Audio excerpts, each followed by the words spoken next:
One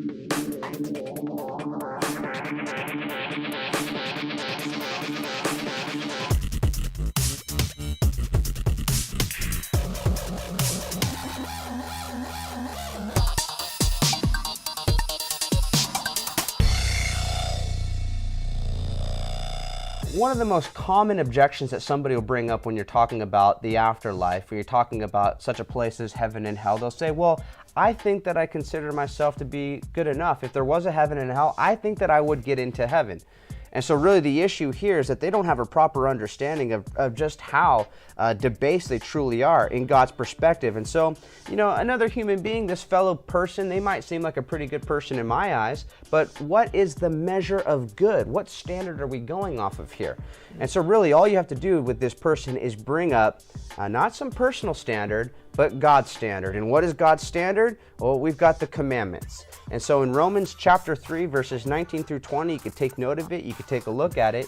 Essentially what the scriptures say there is that we know that whatever the law says, and this is the commandments, whatever the law says, it says to those who are under the law. Question mark, who's under the law? Everybody. It says that the whole world essentially may become guilty before God. And it says, for by the deeds of the law, no flesh shall be justified in his sight. For by the law comes the knowledge of sin. So we've seen it time and time again. Let's kind of see how this works. The person realizes that, wow, I'm not that good of a person. You think you're a pretty good person, I'm a really good guy. I live my life, you know, in a decent way. I haven't killed anybody. I haven't done anything really that bad, so I'm a good guy. All right, let's just find out how good you are. Got it. Based off of a very common standard you might recognize in a little bit here. If you could just estimate how many lies you've told in your life, what would that number look like?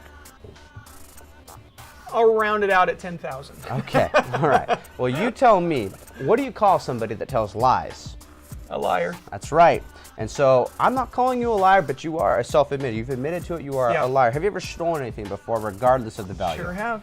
All right, what do you call somebody that steals things? That would be a thief.